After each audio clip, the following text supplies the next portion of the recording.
time for Sports Around the Bar.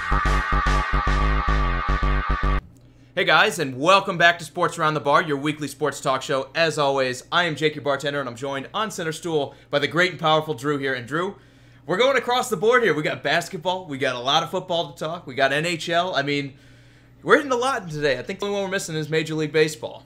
Yeah, we're probably going to leave that out just for a little bit. And as you can all tell, I finally got a haircut. God, it was much needed. And he is looking for compliments, so throw him his way. Bring him on. Anyway, Drew, we got a lot going on today. Obviously, we want to start with Magic Johnson out in L.A. We're going to be moving on to football, talking about the Patriots and their new tight end, Austin Seferian-Jenkins.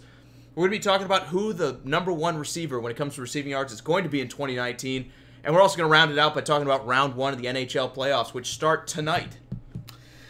Yeah, well, let's go ahead and start it, man. I mean, what does Austin Ferris-Jenkins bring to the Patriots? I think they're getting a guy that if you get him when he was in New York and he put up over 50 catches, he had some yardage. I think he was somewhere around 700 that year. You're getting a guy that can be a great replacement.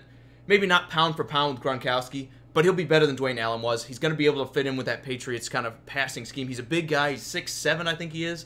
He can block. He's much more of a receiver, but he can block as well. They're getting a guy that across the board is going to be super, super cheap. He's going to be 26 years old, and he's filling a need where, let's face it, going into this draft, they lost Dwayne Allen, they lost Gronkowski. That tight end room was pretty empty. And I'm not going to say anything about Tom Brady because it's not even about Tom Brady. That system alone could bring out the best in any tight end. So just going in there, he should go ahead and look at a career year here. He should be looking at a lot of targets, somewhere 70-plus targets a game or for the year. I mean, he could be huge. This could be one of his best years ever.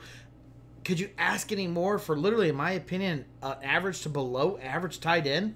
I think the average is pretty fair. Maybe he is below average when you look at what he's actually done, but I think when you look at his skill set, what he can actually do, I want to sit there and say somewhere around average, maybe a little bit better than that if you're getting him at the top end. Like I said, when he was playing in New York, and this could have just been scarcity of targets, he had a pretty good year. I think you nailed it right there. And, well, what do the Patriots have? A scarcity of targets right now. You've got 32-year-old Julian Edelman. That's what I'm saying. This system is going to literally give him probably his best year ever. And no Michael Mitchell, no Rob Gronkowski. Obviously, they need help at wide receiver or anyone to catch a ball for Tom Brady.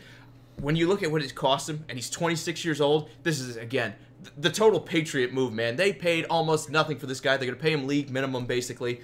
And you're getting a 26-year-old that, if he has a great year, you can go pay him a little bit more and keep him around. If he doesn't, you just wash him out, and you go get the next guy next year.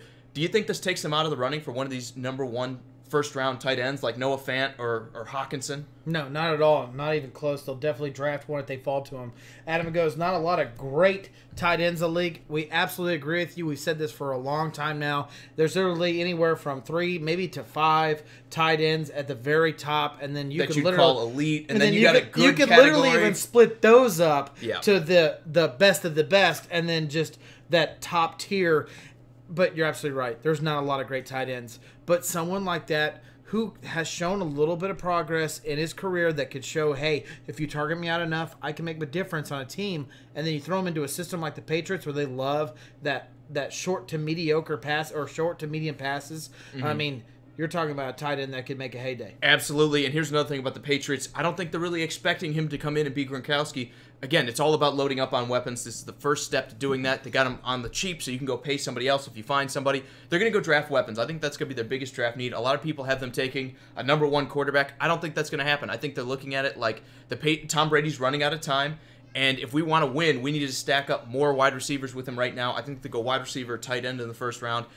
And this is just one of those guys that's going to be able to slot in. He's going to be able to find a role for the Patriots, and we're going to see him make an impact even if he's not going to dominate.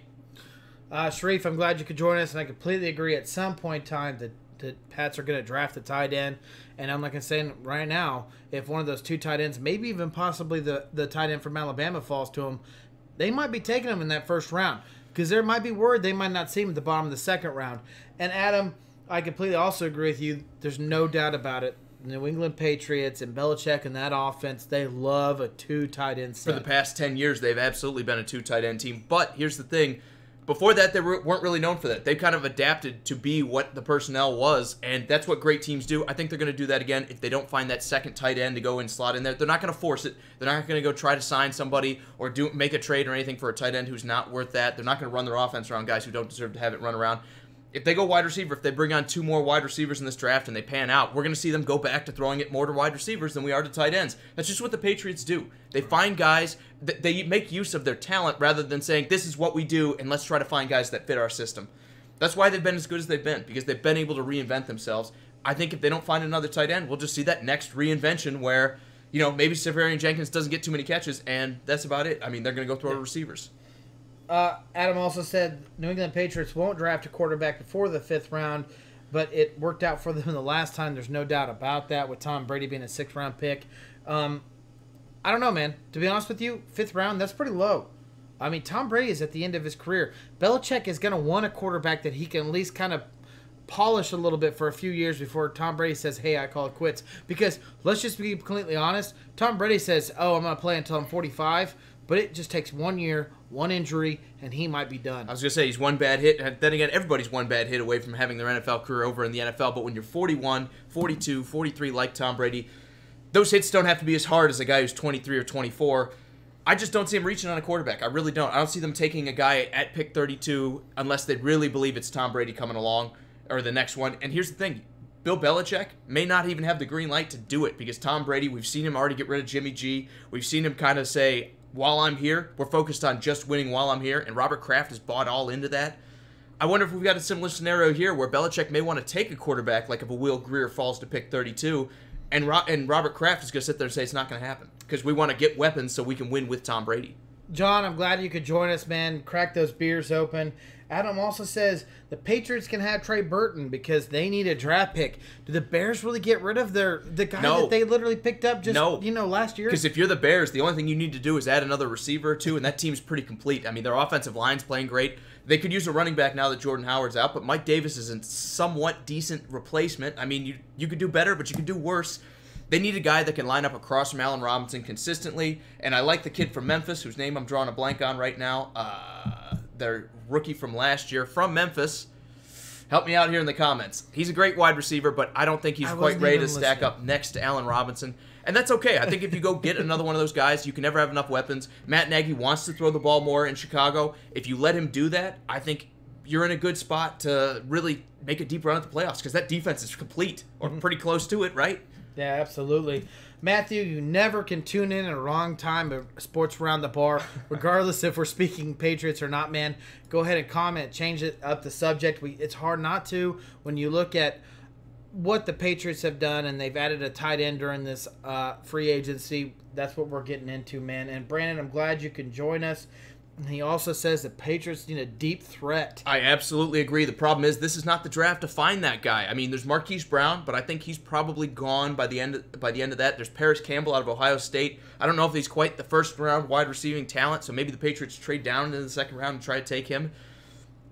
Beyond that, there's not a lot of fast guys up at the top end of this board. You got a lot of more possession style, go up and get it wide receivers. I don't really see that next Tyreek Hill coming out of this, except maybe Marquise Brown. But even him, I don't think he's quite on that level when you talk about a down the field threat that the Patriots are looking for. So this might be another year where they're kind of lacking that guy, and they just make do with what they have.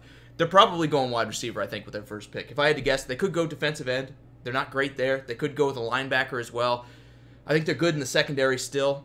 I don't know. I think they're probably going to go wind up taking a wide receiver or some kind of weapon that'll help Tom Brady out. It just might not be a running back because it seems like they're set there. Honestly, as far as every time I've ever seen Belichick draft anybody for the last, 16, 15 years, it's been the most best player on the board that's available to them, and that's who they're going to pick. I don't care if it's quarterback. I don't care if it's running back. He will figure out how to put that player in the right position to succeed in the Patriots organization. And Sharif's also saying the Patriots are going to trade for Josh Rosen. Do you see that happening?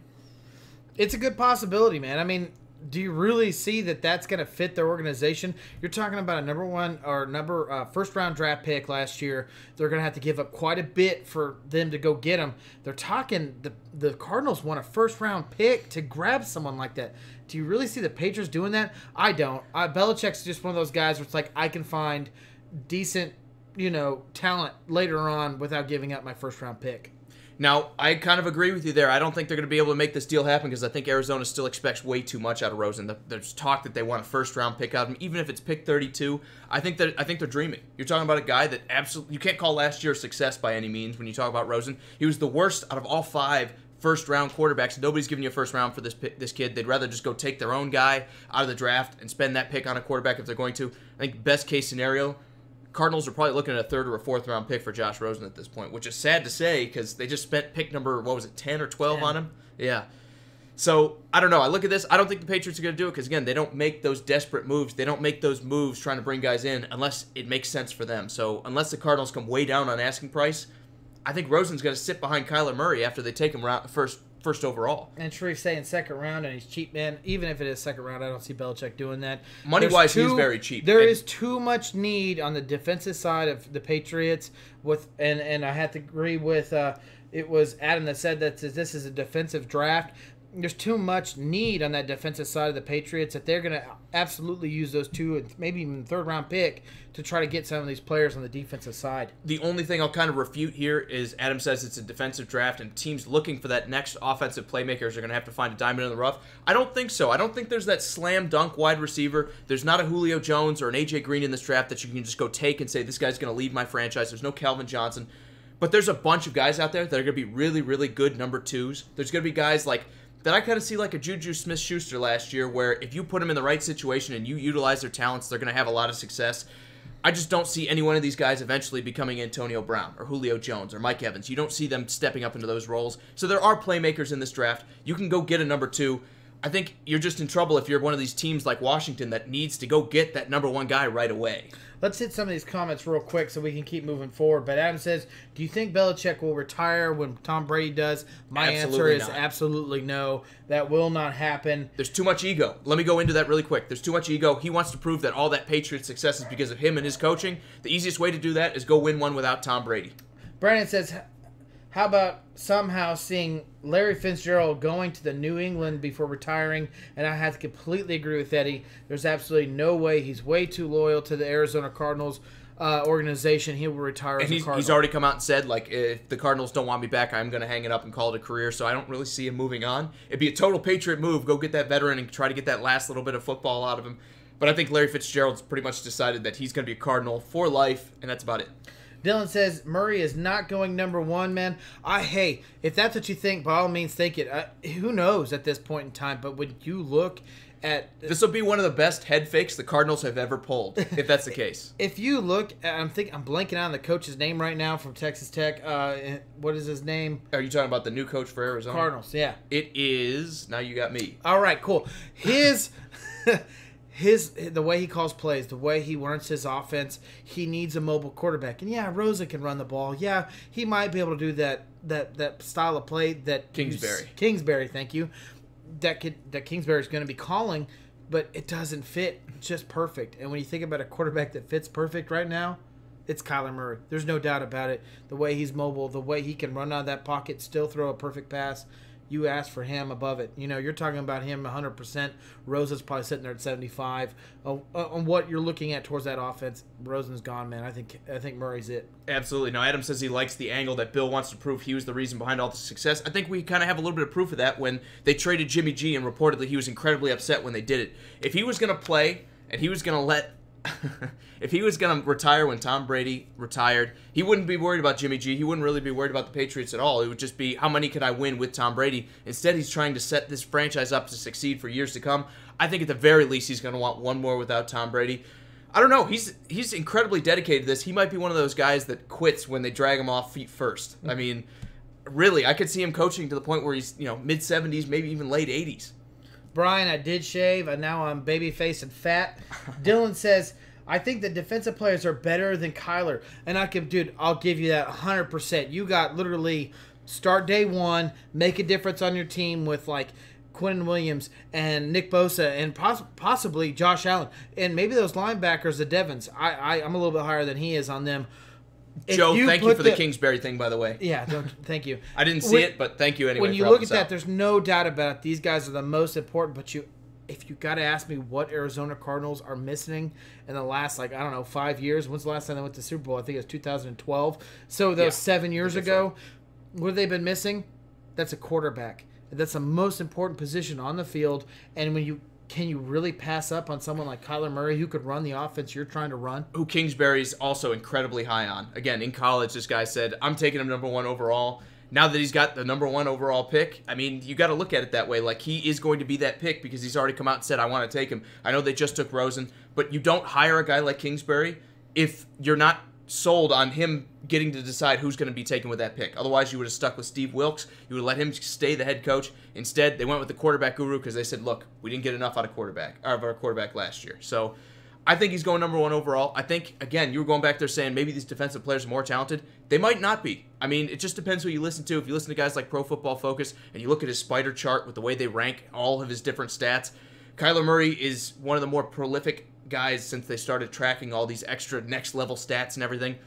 I'm not that sold on him. I don't think he's going to be that good, but there are people out there that really believe this kid is going to be, maybe not the next Patrick Mahomes, because I don't think anyone, that's a fair expectation, but the next great quarterback coming out of college. Yeah, I'll give you that. Joe also says that Arizona needs all defense. Well, luckily, this draft has a bunch of them at number 33. And they'll be willing to bet on a getting starter on their defense. And I'll even give it to the 3rd round. The first pick in the 3rd round, I guarantee it, they're going to find someone else. And, hey, guys, I just want to remind you, the NFL draft is in Nashville. We will be live during the draft. Join us.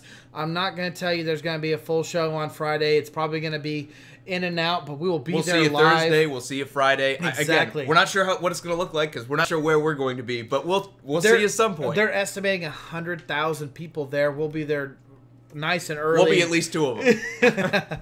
And we'll definitely be part of that.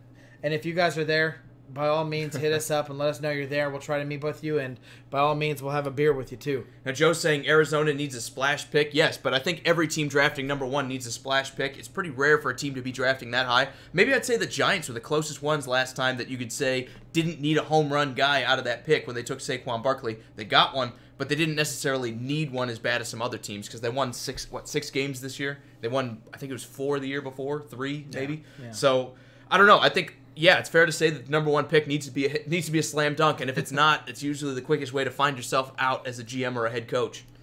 Max says Packers need all defense, man. They've needed all defense for the past, 4 years. Well, they spent a bunch of picks on it last year. They spent a bunch of free agent money on it this year. They've addressed the defense. Now you need some of these guys to step up and move into the position to succeed. Jair Alexander, Josh Johnson, they've done a great job bringing corners in there. They addressed the front 7 with Preston Smith. They addressed with Zadarius Smith coming in. They got help at safety. They got better, you could argue, after they traded Hot Clinton Dix and brought in Adrian Amos. They've done everything to fix the defense. Now it's time to see if these guys will finally be the group that gets it done. I think they need weapons. I think that's Green Bay's biggest thing. You need an edge rusher. You need someone who's going to catch the ball from Aaron Rodgers. All right. Yeah, and guess what? You got 2 first-round picks, so go get those guys. Shay says he wants to see me drunk at the draft. I'm telling you right now, if we're still there, which we will be, I'm going to rephrase that. When we're there during the 32nd pick, I'm already drunk, I guess. I will probably be sloshed because I'm going to be there pretty much all night long. It's going to be fun. I think we're both going to be at a good spot downtown. Yeah. So I will apologize for what I say now. Now, John also says Murray has a size issue. I agree with you. It's his biggest concern. It's not necessarily the way he throws the ball. It's not the way he moves in the pocket. If this kid was 6'5", if he was built like Patrick Mahomes, 6'5", 205, or 220, we wouldn't be worried about this at all. But the fact of the matter is he's 5'9". I know he measured at 5'10", but he's 5'9" probably. Probably going to play somewhere around 170 pounds. That is his biggest concern. Is he going to be able to avoid the hits, or is he just one bad shot away from being that next guy that never could get it done in the NFL? That's his biggest concern. It really is. If he was 6'5", 220, nobody'd be talking about him not being the first overall pick. Yeah, I'm not worried about him taking a shot. I mean, you're going to sit there and tell me he hasn't taken a shot at some point in time in his football career. In the Big 12? I mean, who's going to do it? Texas? No. Come on, Mr. Big 12 guy. Who was that defense he had to play against? Throw that Big 12 out the door. There's still big players that play everywhere throughout the college level. And they're not big or fast or strong enough to get back there before you can get away from them. That's going to be different in the NFL. It is a legitimate concern. I really do believe that's a legitimate concern. But we haven't had that problem till now. So, again, if you're Arizona, what do? You need a quarterback probably. That fits your system. If you think you're upgrading a quarterback, I think you need to do it. Right? If you're up, even if you get just a little bit better with that quarterback, you need to spend the pick on bringing the quarterback in because guess what? Guess who wins most of these games? Quarterbacks. So I don't love it. It's kind of like Steve Wilkes where they owe it to Josh Rosen to give him more than 1 year. But again, you brought in the new coach. If you're going to get rid of the last one, you might as well get rid of the quarterback too and just totally blow it up. Adam, we can't wait to see you at the draft, man. Definitely hit us up. Let us know where you're at. We'll meet up. It's going to be tons of people, so we'll try our best to find you. Joe says Packers need all but quarterback and wide receiver. He's going against you. He thinks... Oh, they need a wide receiver. Look, Equanimeous St. Brown is not good enough as your number 2. You just don't have that number 2 option. Devontae Adams, fantastic talent, but Aaron Rodgers, if you look at the way he's played, has done it with multiple wide receivers his entire career. I can't disagree with you more. They need a wide receiver, and I think they're going to spend a first-round pick to try to go get him because that's who Aaron Rodgers likes throwing to. He's never had a tight end that's really leaned on. He's had guys like Martellus Bennett. He's had Jimmy Graham, and you've never seen him focus on that. He didn't say tight end. He said wide receiver. No, I know. Hey, I'd Joe, like to see him with it. I'll give it to you, man. I actually completely agree. They went out and drafted 3, 4. I can't even remember how wide receivers. It's like half their draft was wide receivers and last year. Of them really panned out. Hold on. Let's see what happens. Not every player pans out the first year. Let's see what happens with these guys. Guess what? They have Aaron Rodgers throwing in the ball. Do you really need to be that talented? Probably not, because look at Randall Cobb. You need to be more talented. You're going to tell me Randall Cobb's just... Randall Cobb would be great if he was on the field for more than 4 games a year. All right, let me... No, hold on. They don't necessarily need a wide receiver because they still have young talent around them. They still have fast talent. These guys, they might not be top tier, but guess what? Aaron Rodgers is. I agree with you. But that was the game plan last year. They were there last year, Drew. How many games did they win? Not every receiver is going to pan out the first year. Okay, and I'm not saying these guys can't develop. You better hope that as a tight end or as a Titans fan. fan. No, I agree. Because look, and you need a lot of that. Let me say this. Is my turn to talk now? No. Let me say this. Look, it's always your turn to talk, I agree with sir. you. Those guys can absolutely develop, but then again, you look at what they put up last year. You need more help in that wide receiver room, and you can never have enough weapons. I don't say it enough. You can never have enough weapons. Go out there, draft a wide receiver, draft either a defensive tackle to shore up the middle, or draft a defensive end that can rotate in there with both of the Smiths that are going to play the outside for you. Maybe you go get one of the Devons if somehow they last to your first round pick, and you go get a middle linebacker who can command this defense for years to come. Look. They have a few needs. I'm not going to sit there and say wide receiver is just said and done because they have Devontae Adams. And I love Devontae Adams. I'm a Devontae Adams guy. But you can't sit there and tell me that you can go into next year with what you saw from the past year and say it's going to be fine.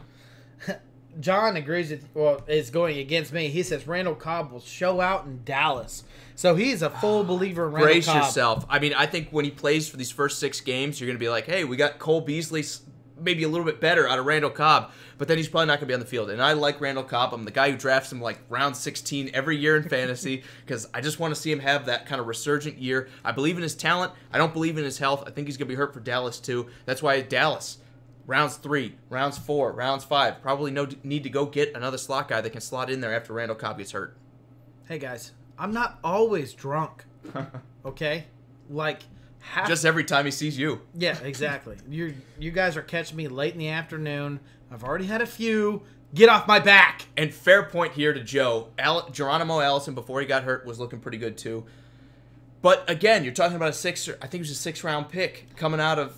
Again, you're gambling on all this. I'm going to say it again. You don't get 1 year and you're like, oh, you're trash. I think this is year 2 for Allison. I might be wrong. This might be year 1. Anyway. You talk about it. Your best thing about this team is Aaron Rodgers. Go get him as many weapons as possible. Maximize this passing game. Let the defense, which you've just spent all this money bringing all these extra guys in here. You spent all these draft picks a year ago. Let that take care of itself. And sure, you can spend one of these first-round picks, but if you don't address pass catcher in this draft, the Packers are doing something wrong. You need at least one more guy, I think. I think Aaron Rodgers showed it with his frustration towards the end of the year here. They couldn't get anything going. It was all on him, and they could not dominate in the passing game like they have in years past when they've had 3, 4, 5 targets. And Adam, you're absolutely right. I did say afternoon.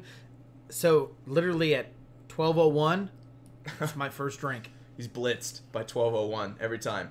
John says Arizona needs to draft a wide receiver. You're right, John. They need to draft a lot of stuff. Now, Joe, again, I'm with you on Allison. He could be a wide receiver too, but you can never have enough weapons in the NFL, especially when you're subtracting guys that you were expecting to be good like Randall Cobb. I want to see the Packers get better at wide receiver or pass catcher. If that means drafting Hawkinson because he falls to you and Aaron Rodgers decides he likes him as a target, I'm cool with that. All right, moving on. Drew has nothing to say. Well, I'm just mad at you guys for calling me out for being drunk. And Shay says, with the 19th pick of the NFL draft, the Titans draft Shay. All right, well, I hope you've been hitting the field, man, because we could use an edge rusher. Geronimo Allison has been in there for 3 years. Thank you, Dylan, for letting us know. We can't keep up with all these guys. Well, he's been that guy that's like the heir apparent in Green Bay. Everyone's like, watch out for Geronimo Allison. Watch out for Geronimo Allison. And I know because he's been on my fantasy team. He had a great start to this year, but he got hurt again. Not again like in his career, but I'm saying he got hurt and that kind of ruined it. So, look, I think he's going to be a good weapon, but you can't go into next year saying, oh, Allison will be great. And he'll be good enough that we can put him next to Devontae Adams, and we don't need to worry about anything else. You need as many weapons as humanly possible when you have Aaron Rodgers. Go get those 3, 4, 5 receivers like you had during your heyday when you won a Super Bowl. That's what I want to see. It doesn't have to be the first-round pick. If it's a second-round pick, I guess I'm okay with that too. But you've got 2 first-round picks. I'm saying, why not, Drew? Why not get better? Packers. Why not get better? Packers. They need a tight end. You got to beat the Bears with somebody. They need a tight end. If they're going to pick a receiver, it's going to be in the late rounds, 5th round and underneath. But Aaron Rodgers doesn't throw to tight ends. He just doesn't. He's had Martellus Bennett. He's had Jimmy Graham. So what? He's had guys like Rodgers. They're not Hockenson. They're not Noah Fant.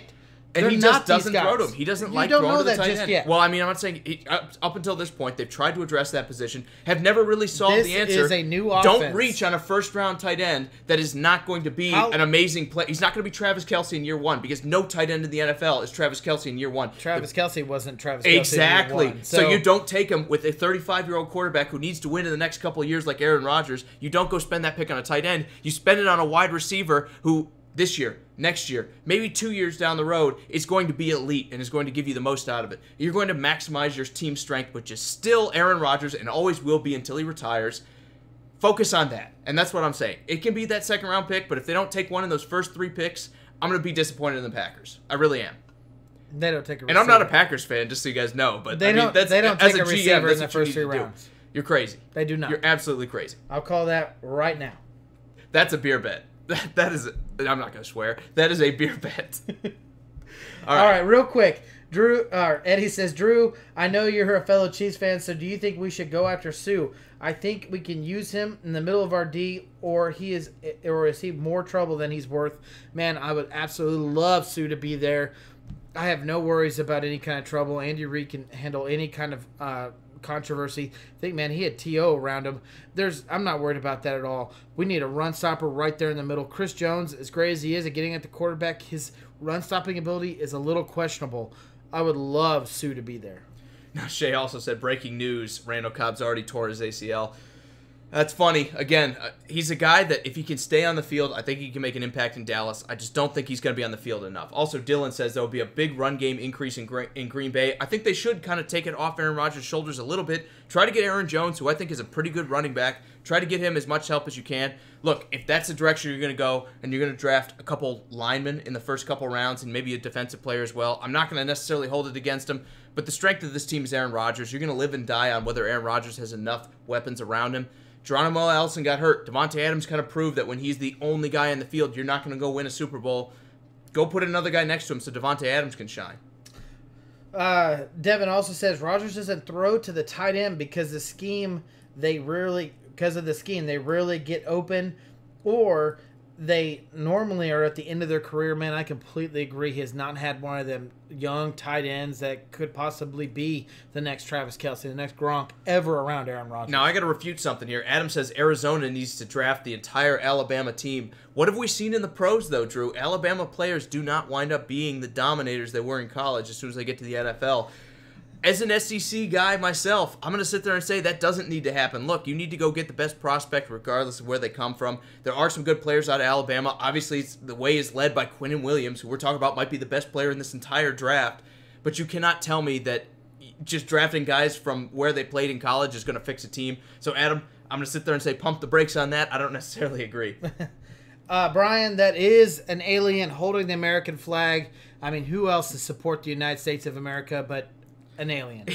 Yeah, we got the Space Force going. All right. Now, Matthew says he's going to take the turtle picture because Shay wants it gone. Look, it's just the attitude around here, man. We're all pretty laid back most of the time, unless you tell me Green Bay doesn't need a wide receiver. Then I get pretty fired up. We can tell. Or you say anything about the Titans and I get upset. But that's okay. Also, Adam says, is Devin Singletary going to be around in the later rounds? I don't know, man. I wouldn't take Mike Singletary on my team. At least not unless this was, a long time ago playing linebacker. But at this point, I'm not sure where he's going to go, to be honest with you. I really don't. Shay says, I am a Packers fan. Nah, I mean, they're fine. I'm okay with the Packers. There's nothing against the Packers. Shay says, does Barkley fall off this year? No, absolutely not. I think Barkley might actually take a step forward. Go ahead. I'm not trying to step on your toes. I think he's going to take a step forward because I think the Giants, if you look at them, they might back off Dwayne Haskins with that first pick, go draft a right tackle, and then we're going to be talking about how they've tried to kind of repaired this offensive line, and Saquon Barkley can have some more success on a personal level. Did the Giants get that much better? No, because they need a quarterback. They need a defense, but I think they might go offensive line here. It could be Jonah Williams. Could be the kid out of Florida who's Taylor. Jawan Taylor. Could be him. Taylor, yeah. I could absolutely see them drafting a tackle with pick number 6 and surprising everybody. Guess what the best way to fix a crappy offensive line and a crappy pass game is the run game. What did the Giants have? Both those things. Unless they fix it somehow, which helps the run game, they're going to be giving the ball to Saquon Barkley. It is literally going to be just mayhem with him touching the ball repeatedly. We're talking about year 2. We're talking about a guy that stayed healthy all 16 games last year. If you don't draft him at least at number 3, if any fantasy league at all goes number 3 without taking Saquon Barkley, I would all change the league that you're in because those guys don't know what they're doing. Or you're winning money from them. I don't know. I agree, man, but I guess we got a little bit more to talk about. We've talked football here for considerably longer. You know what? Let's stay with it, man. Let's stay with it. We're having all this success with it. Let's stay with it. Why don't we talk about who's going to have the most receiving yards when 2019 is all said and done? Everybody's got their own opinion. I was kind of shocked to see the diversity of who's going to lead the way. I've seen Devontae Adams. I've seen T.Y. Hilton. Drew, I got to answer the post on our page. I'm going to let you answer this one here. Who is going to have the most receiving yards in 2019 out of any one of these wide receivers?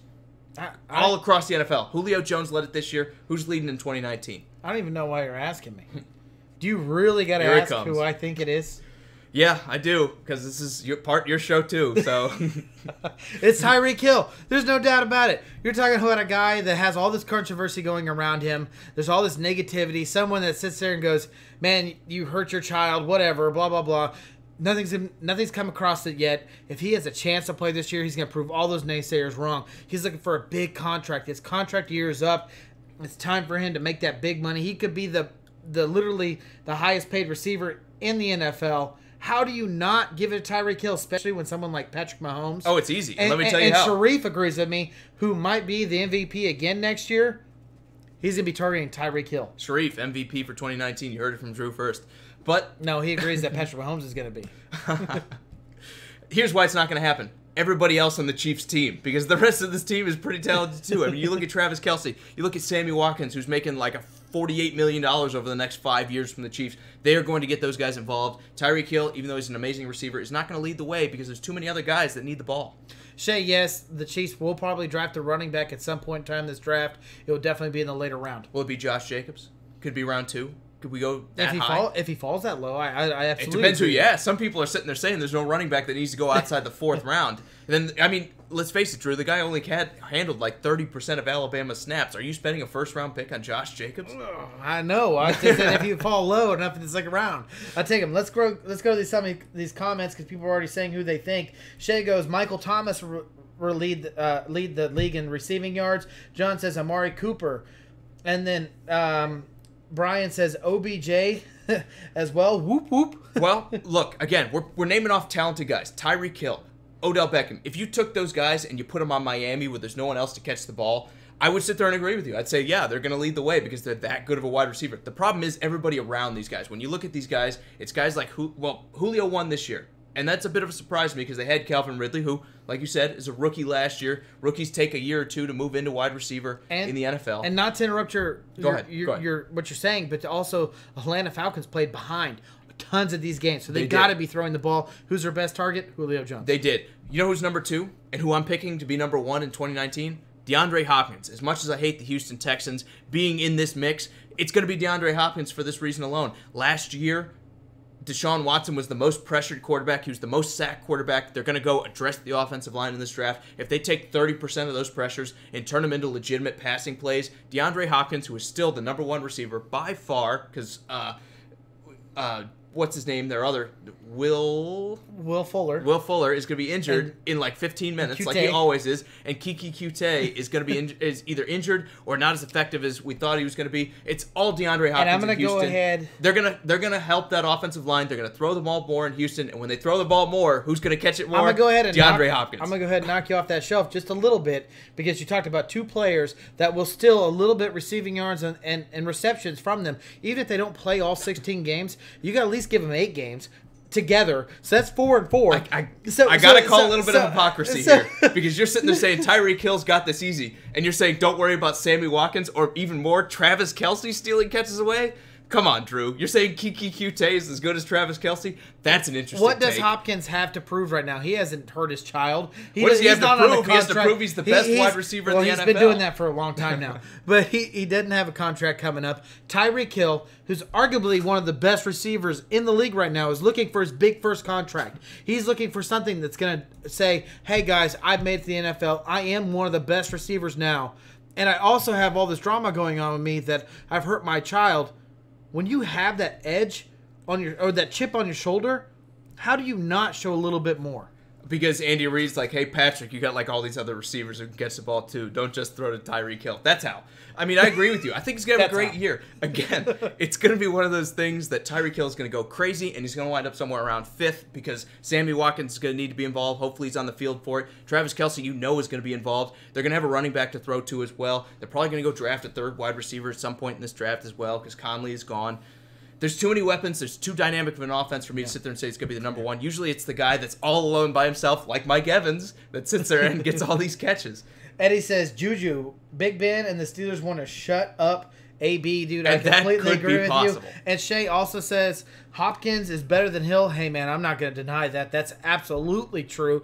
But guess what? You're comparing apples to oranges. You're comparing like the fastest wide receiver in the NFL to the guy that's like the biggest and best like jump ball wide receiver. I don't know about the biggest. He's probably the best size-wise, no. But I'm saying like as a big wide receiver, a guy who goes up and takes the ball away from defensive backs. His catch radius is ridiculous. Exactly. He's the best possession guy. Tyreek Hill is the best stretch the field guy.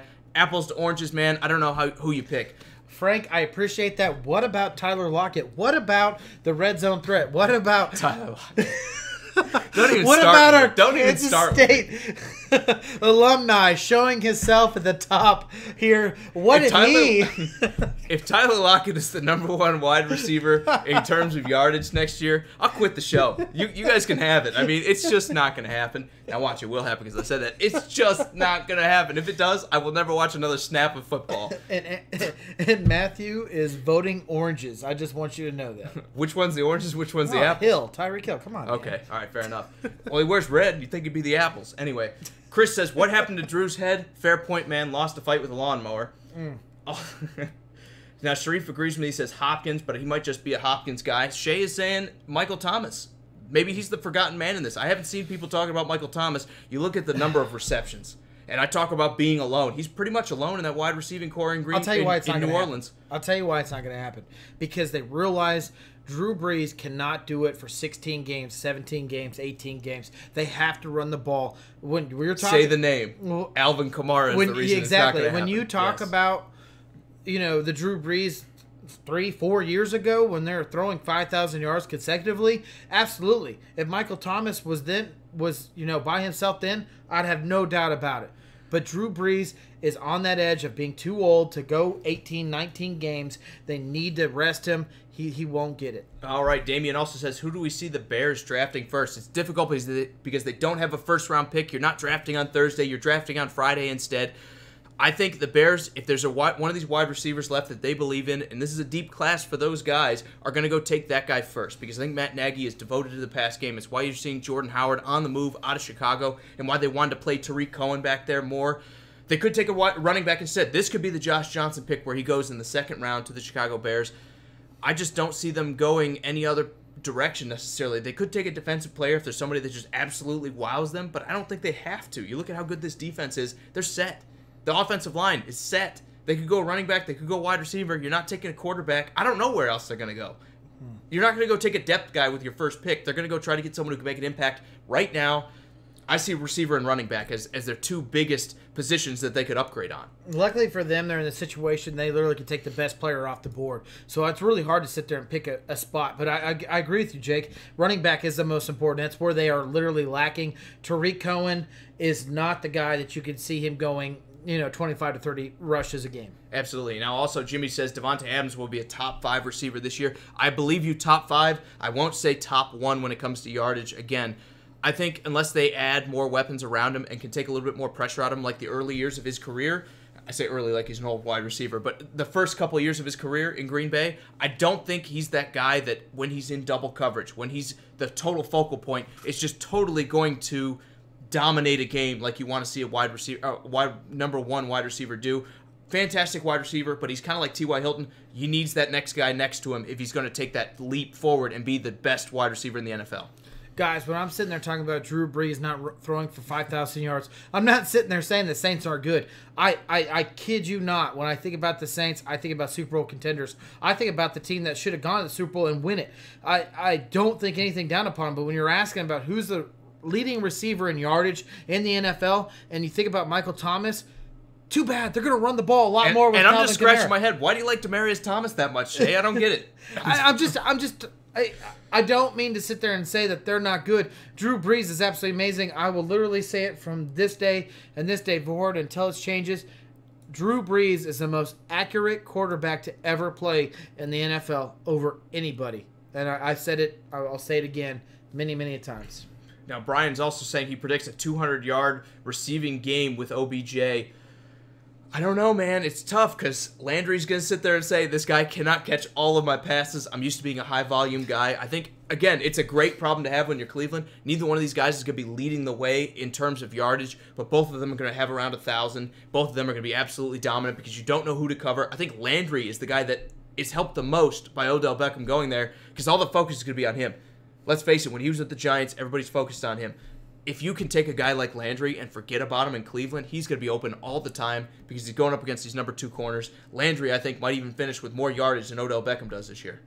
Bo says Diggs and Thielen best duo in the NFL, but Hopkins over will lead, Landry and Odell Hopkins Beckham. will lead the league, is his guess. Odell Beckham and Landry versus Thielen and Diggs. I don't know. I think I might go Odell Beckham and Landry. I like, obviously, the receivers in Minnesota. I was just like, I like Baker Mayfield better than I like Kirk Cousins. Nah. No, it's a for sure. Well, here's the thing: they protected Baker Mayfield last year, and I agree. I mean, he could be better, but they protected Baker Mayfield considerably more than they protected Kirk Cousins. The question is going to be, can the Vikings protect anybody? Because if these receivers are going to be out there, it's kind of like Deshaun Watson. If you turn some of these pressures into legitimate passing plays where he's able to throw the ball and distribute a little bit more, maybe you're right. Maybe this offense just takes off, and we'll talk about Kirk Cousins having a resurgent year. Let's not forget if they about don't, Hill and then Watkins, yeah, all right? Let's not forget about the best duo in the NFL. Who's that? Sammy Watkins and Tyreek Hill. Yeah, Sammy Watkins can stay on the field, and that's your thing. Like, he's never available, so I can't sit there and say he's one of the best wide receivers out there. And I was high on that signing. I didn't like the money, but I was high on the signing. I thought he was going to be great last year. Kind of let me down a little bit, he had a couple good games. Yeah, one like great 3? game. Like 3? He had one great game against Denver. Absolutely, and we don't want to make that excuse for him that he was hurt because that's been his excuse the entire career. He had that great year in Buffalo. He had a couple years now for a couple games for Kansas City, and that's about it. I mean, you can't sit there and tell me you're a 6-year veteran and you have 15 good games in the NFL. It just doesn't work that way. Yeah, it's rough. We've overpaid for him. There's no doubt about it. And Evan's saying Breeze is still a beast. He's going to have a good year. Look, we agree with that. I don't think anyone's sitting there saying it's time for Drew Brees to hang up the cleats, right? We look at the way he was playing last year. Again, till the very end, we were talking about him being an MVP caliber quarterback. Yeah, I put Drew Brees up there with the best of the best. Now, Brian's also saying how many games undefeated Brees has the sauce. Are you asking me about next year? 6. They didn't go far this year because they lost to Tampa Bay right week 1, right?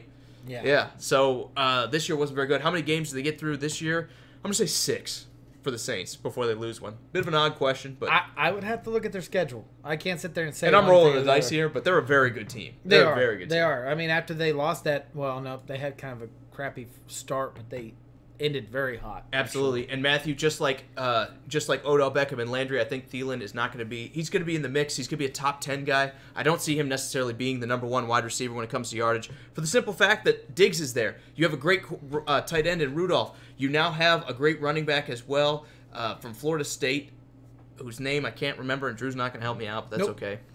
Look, they've got too many weapons in Minnesota. That's just the long and the short of it. They got too many weapons, and usually when teams have multiple weapons like that, you don't get the number one spot. I think the Falcons had the best kind of response to that this year with Julio Jones, or the best kind of denial of that. But more often than not, it's usually the guy playing all by himself that has to make everything happen by himself, like a DeAndre Hopkins that's up towards that top level. I think Thielen's got too much going on around him to be the number one guy. Talking about Treadwell? No, running back. Oh. Cook? Yes, thank you, Dalvin Cook. Okay. I needed that. All right, guys, we're still talking football. We're 46 minutes into the show. I guess we're not talking hockey tonight, Drew. Well, let's go ahead and we won't go into depth in hockey, but let's go ahead and give our first round winners. I've done way too much research into hockey. I will slaughter all of these names if I don't talk about it. I got to talk a little bit. Let's give it a few minutes on each series, and let's give our winners. All right, Tampa Bay versus Columbus off the rip. I think this is the biggest mismatch out of anything. You got Tampa Bay, which tied the record for most wins in an entire season at 62. Against the 1995 Red Wings. Exactly. They scored 325 goals this year, Drew. They have the most prolific offense, I believe, in the NHL. They're scoring almost 4 goals a game. It's hard not to pick them. I'm going to take them in 4. I also pick them as well, but the only way that the Blue Jackets are going to win is Panarin just goes nuts. Panarin is what you're looking for. I will Panarin him, and he will have to have the biggest... Panini. Exactly. Panera will have to have literally his career games into these 7 games, because I think to beat them, they're going to have to take them to all 7 games. I mean, they were talking about trading Artemi Panarin before they kind of had that little run at the end where they got into the playoffs. They were talking about moving him. They still have Cam Atkinson, the other winger on that line, who's very good. They have a great number 1 line, but the problem is, you know who's got a better one? Tampa Bay with Kucherov and Stamkos. Blow those guys out of the water. I think they get it done in 4, and I'm not the guy that usually picks sweeps. I think they're going to sweep them here. I'll give you that one. All right, moving on. Why don't we talk about the Bruins and the Maple Leafs here? Again, the Maple Leafs, they're all about the first line, which if you're not a big fan of hockey, you don't know that it's all about the depth. And when you're talking about the playoffs, usually the teams with the deepest teams are the ones that go far into it. The Maple Leafs have an amazing first line with Marner, Tavares, and Matthews. Tavares, yeah. They're great players, each in their own right. But again, I don't think Toronto has the depth to sit there and outlast a team like the Bruins. I think the Bruins' biggest question is going to be, can Halleck stay hot? Can he be a great goalie for them? Because if he does and he shuts down that first line for Toronto, the Bruins win this one comfortably. I'm going to take them in 6. I'll take them in 6. Let's not forget that this Bruins team lost to Tampa Bay last year. They lost taking the first game pretty arguably. I think it was like 7-2, 6-2. They took it pretty easily, and they lost the last 4 after that. This is the hottest team. This is the scariest team going into the. It's not the hottest. St. Louis is the hottest for sure. But they're think a good it's team. One of the hottest teams going in. That. What they could do, especially when they look at the Maple Leafs, I think they could take this game, and I think it actually might be pretty quick. I think it actually might be a 4-1 series for the Bruins. That's who I'm picking yes. too. I'm saying the Bruins are going to win in 6. No, and I said that. Okay. All right. Okay. I got you. Moving forward, let's talk Washington Capitals. Obviously, winners last year. They're going up against the Carolina Hurricanes, who made the playoffs, I think, for the first time in 10 years, I think I read. It's going to be interesting. Obviously, I'm going to go with the Capitals. I think they're still the better team. The question is going to be fatigue. Usually, teams that go deep into the playoffs the year before kind of struggle the next year forward. Obviously, Capitals made it all the way through. Does Ovechkin and company have what it takes to outlast Carolina, or could this be a big upset? John says Hurricanes take the first round against the Capitals, man. I just don't know how you could say it. Fatigue is a huge part of hockey. Ovechkin? They've played a lot more 51 hockey. goals. I know, he's a great player. Has literally... But what did I just say, Drew? What did I just say? It's about depth. And they are good. They are good on depth, too. I'm not sitting there saying the Caps aren't. They kept the core together that won in the series, or won the championship last year. Yeah, they got off to a slow start. They hit a slow start in the middle of the season, but they're ending up hot. All that matters is they make their way to the playoffs. It's hard to sit there and say that this team is going to win. Now, I like what the Hurricanes are doing. They're trying to get their fans involved. They're kind of doing something that's beyond what everyone else is doing. They're kind of doing the little, like... They need a lot of help from their stars. Acting part of it and making it exciting for the fans to be there. But let's not sleep on these Capitals, man. I mean, they're good. if they're going to win, the Hurricanes, that is, they need Teravainen and Aho to really step up here. Again, 2 first-line guys that really need to take the lead in this series if it's going to happen. Fatigue is a huge part of hockey that nobody talks about. They already play 82 games, and it's brutal. I mean, they're absolutely hitting each other every night. They're out there just getting rocked. We talk about football players being tough. Hockey might even be tougher than that. And you've played an extra 15, 16 games, maybe even 20, over the Hurricanes from last year that are carrying over into this year. You had a shorter offseason than the Hurricanes did too. I think the Hurricanes are going to be a little bit fresher in the series. I'm still picking the Capitals to win in 7. But this is going to be an interesting matchup. I really do think this could be an upset. Shea, Matthew, and Sharif all have the Capitals. Yeah, Sharif's saying 4-1. He doesn't see it that close. But again, Carolina's on the up and up, man. They've been so bad for so long. They've added some good pieces around there. I think this could be a tougher series than you think, Sharif. I think the Capitals are going to struggle to get through this. They're going to definitely try to take full advantage of home field advantage, or being at home. Absolutely. All right, our last game from the East, the New York Islanders going up against the Pittsburgh Penguins. Obviously, the Penguins have carried the day. They've been the team that's won 3 out of 3 Stanley Cups in the past 10 years. They've got everybody knows about. If you're not a hockey fan, you know they have Crosby. You know they have what's arguably the best player in the world here. Are they getting it done? Against the best defense in the NHL? Well, they do probably have the best player in the NHL, and he kind of had a down season with 35 goals. But you know what the Islanders have? One of the best goalies in the NHL, and that's Christopher Gibbons. He has a save percentage at 9.41%. I mean, this guy is literally stopping almost everything that's coming to him. If they're going to win, no, he's been fantastic. Gibson absolutely. Has to be on top of But his even game. more important than that, they have a great defense to go with it. They have the best goals allowed in the NHL. Watch for them to make an impact going into this series. I think the Penguins, look, I'm going to take them still. I think the Penguins are too talented of a squad to sit there and lose. I don't think the Islanders have enough of an offense to outlast a team like the Penguins. I think that's the biggest setback. If they can add a couple scorers to this team next year, we're going to be talking about this being one of the most dangerous teams in hockey. But right now, they don't have the guys that are going to score against Pittsburgh. Pittsburgh's got these guys that have been all around the block. They've done it multiple times before. I think Pittsburgh wins this one in 7.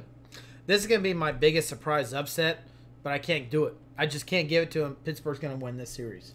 And John is saying the Canes are former Stanley Cup champions. They are, but it's been like 10 or 11 years, I think. They've been out for a long time. They did win one, though, so that's important. Yeah. Sharif's saying he doesn't like the Penguins. I'm not going to read all of that. And he's saying 7 games. Yeah, man, I think this is going to be a good series. Again, you're talking about experience on this Penguins team that's been around. You're talking about Islanders. One of the best goalies in the league, too. I think it's too early for the Islanders. They just brought Barry Trotz in from the Washington Capitals. That's the biggest subtraction. We haven't talked about the Capitals is losing their head coach at Barry Trotz. True. And then you talk about them adding them. I just think they're a year or 2 removed. They need some more goal scorers. They've got an amazing defense. They don't have the offense to match. I think the Islanders are going to need that offense to beat a team like Pittsburgh. I think Pittsburgh finds a way to get it done in this series. All right, let's move on to the West. Up first, the Nashville Predators going up against the Dallas Stars. And again, this to me is a bit of a mismatch here. The Predators have an amazing defense. They're 3rd in goals allowed here, but the Stars actually beat them in that kind of aspect. They're 2nd in the NHL for goals allowed. This is going to be a pretty low-scoring affair, I think. Yeah, you got to think of all the experience that the Predators have. I know we're from Nashville, but we've seen it for the last, couple years here, few years here, that this core has stayed together. This experience that they have now is something that a lot of teams don't have. And what they also did was really big is this trade line, or the trade line deadline came up. They got some great players, and Brian Boyle and Wayne Simmons and Michael Granlund, who definitely helped this team move forward. The thing to me is they got more physical. That's been the Predators' kind of issue going forward here. They had a decent defense, but they weren't necessarily known for hitting people. They brought in like 6'8" Boyle that can sit there and just lay the hurt on someone. Wayne Simmons is physical enough. Granlund's physical enough. They brought in guys that can brawl a little bit and Boyle and can score the puck. I think that's what the biggest missing piece for Nashville has been. Look, I'm not going to pick this team to win everything, but I think they're going to be able to cruise through the Dallas Stars. I'm going to take them to win in 5. I think I'm going to take the Preds 4-1. Oh, I think the Predators are going to win, too. It would take the Stars' best player, Tyler Seguin, to literally be unstoppable all 7 games. I think if the Stars are going to win, it'd take all 7, but I'm actually going to give them in 5 as well. I'm going to flip it here. I think if anyone's going to get it done for the Stars, it's going to be Ben Bishop, the goalie. If he plays out of his mind and he can frustrate this Predators team, they can manage to win the day. They can manage to win the series because the Preds, their biggest weakness has been scoring the puck as well. I think if Ben Bishop plays out of his mind, we see a scenario where the Preds lose in 6 or 7, but they just don't have the firepower to sit there and do it on the other side of the ice. I think the Preds are going to win this one in 5. John says the Penguins are going to win it all, and I think Matthew agrees with him because he says, let's go Penguins. JP is also saying Dallas only has a +8 goal differential. That's important, but again, they just don't allow anybody to score on them, so if you get your goalie playing really well, you get that defense playing really well. All you need is a little bit of puck luck, and you can find your way through the first round. Moving forward, let's talk about what I think might be the best matchup here. Winnipeg Jets going up against St. Louis Blues here. St. Louis, they had one of the worst starts, I think, ever in NHL history, and then they had one of the hottest comebacks. They're the hottest team in the NHL, in my opinion. Going up against a team that's as physical as the Jets, that everyone were picking to be really, really good this year, and didn't disappoint. This, to me, is going to be a Game 7 either way. I really do think this is the best matchup, and I'm glad, as a Predators fan, my team doesn't have to play either one of these guys in the first round. St. Louis Blues, the reason why they're so hot right now is their first-year starter, who was, by the way, drafted in 2011. He's been around, but he hasn't actually had a chance to start in the NHL, and that's Jordan Biggington. That guy right there, goalie, he's absolutely been a stud for them. But when you think about what Winnipeg Jets have done and how big their lineup is, let me tell you how big their lineup is. They're huge. They only have 2 players underneath 6 foot. Yep. I mean, these guys are massive. And talking about a team that loves to hit, that loves to put their bodies into somebody else, this is it. And let's not forget, they were that close to the Stanley Cup last year, barely losing to the Golden Knights of Vegas. Absolutely. So who are you taking?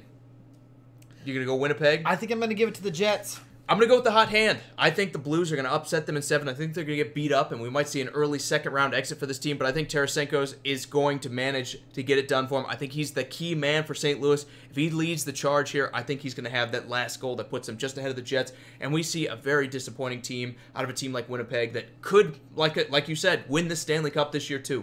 And let's not forget, they literally brought everyone back from Winnipeg. No one left. They literally have all their people pretty much. I couldn't tell you who they lost, but it's pretty much the exact same group of guys. Absolutely. I'm seeing a lot of Blues in 7, so everyone kind of agrees with us here. Let's move forward, though. Let's talk about Calgary, who finished with the best record in the West, going up against the Avalanche. This one's pretty lopsided. I'm not going to say it's the biggest home run, because I think that's still Tampa Bay going up against Columbus. But when I look at Calgary playing this, there's no excuse for me for them not to win this series. You look at the Avalanche, I mean, they got a great first line, but their depth is absolutely atrocious. Usually those teams don't go too far. Yeah, Nathan McKinnon. Yeah. McKinnon. I'm going to slaughter all these names. Man, this guy just has to have an amazing series. And let's not forget, they also have a great goalie, which I'm not even going to try to say his name. It's like Pale Van Kuz. I don't know. I'm done. I'm done saying names. But this guy is definitely one of the best goalies in the NHL right now as well. I'm a Colorado fan, so I'm going to absolutely say that they're going to take this series. I don't think it goes any further than this one, but the Flames, even though they are the second best record in the NHL, I think this is an upset where the Avalanche can win this game. I think you're on crack. Okay. Just to be honest with you, I don't think the Avalanche are going to be able to get it unless Philip Grubauer, who's now stepped in to play goalie for them, has an absolutely fantastic playoff run. Again, hockey's a weird sport. You see a lot of these 8s upset the 1s. You see a lot of these teams that shouldn't necessarily win these series wind up doing it because somebody plays really well. To me, if it's going to be anyone, it's Grubauer. We already know they have a great first line out there with Landeskog and guys like McKinnon as well on Colorado. I just don't think they have the depth to keep up with the Flames. I think the Flames lines 2, 3, 4 are going to dominate them. Let's and not I really forget, think it's probably going to be the Flames were not even winning. A playoff team last year. But they are this year, and that's what we're talking about. So, Drew, I'll give you that. I'm not going to sit there and say if this happens, I'm going to be like, totally dumbfounded that this happened. I just don't think they got the muscle through the lines. I think they got a great first line, and if they can take the series over, Colorado could advance, but I think this is probably it for them. I think the Flames move forward. We will see. Let's talk about our last series here. The San Jose Sharks going up against the Vegas Golden Knights here, Drew. What do you think's going on, man? What happens here? You got an experienced team like the Sharks, one of the oldest groups in the NHL, going up against Vegas, who, I mean, they struck gold last year, making it all the way to the final. I mean, they were one game away from hoisting the Stanley Cup in the first year. They absolutely are, and you got to think that last year that they beat them. They beat them 4-2. So the Golden Knights, they have something on top of them. But this series that they played so far, they're 2-2. And something that's made a difference in the San Jose Sharks is Erik Karlsson. When they traded for him and they brought him into this organization, he has literally made this team that much better. And he was traded at the very beginning of the season. One other little stat that I thought was very interesting was Joe Thornton. He is the oldest active player without a Stanley Cup. Does he finally get one in the Sharks? No, but he's a home run Hall of Famer. Look, I don't think the Sharks have quite the muscle they're going to need to get this done. They've got a bunch of veterans. I wanted to pick them here, but I think fatigue is going to take a factor. I think the Vegas Golden Knights are managed to steal this one in 7. I think when you look at it, they don't have the goaltending to outlast them. I really don't think the Sharks are going to be good enough in net to sit there and win anything short of, again, an amazing playoff run or an amazing playoff series out of their goaltender. I think they're going to be a one and done this year. Even though they had a good year, they got a lot of old players. They've still got guys like Couture. They still got guys like Pavelski and Thornton as well. I mean, they're a good squad, just not going to be good enough with that goaltending to outlast a team like Vegas. At this point in time, Matthew and JP says Sharks, but Sharif and Will says Golden Knights. So it's a tough one to call. Again, I'm picking 7 here. I'm not going to be shocked either way. I'm picking Sharks of 6. It's hard to pick over experience, but then again, on the other hand, fatigue is huge in hockey, and I think the Sharks at that age are not going to be able to keep up with a younger team in the Knights. And I think it comes down to goaltending, too. Usually you don't see teams with bad goaltending win or make it too deep into the playoffs. I think that's probably why the Sharks bounce out round 1. All right. All right, guys. It's been a fun show. Drew's got some special thanks here. Yeah, guys, thank you so much for all the comments. Guys, just remember, like, share, comment, beat Facebook algorithm, man. We get so much hate from Facebook. The more that you guys do that, the more you help us out. We appreciate all you've done. Again, we appreciate all you do. It's so much fun talking sports with you. We're glad you stuck around to talk hockey with us. I was ready to move on. Drew wanted to stick it out, though, and we appreciate that. It was a good talk. We're going to talk more about it going forward, too. Sheree says I'd be a great goalie. Let me tell you right now, it'd have to be a lot bigger. My, 5'8" body would not even... You can compete with UC Soros. Yeah. I mean, he's 5'10", I wouldn't 5'9". do well at all, man.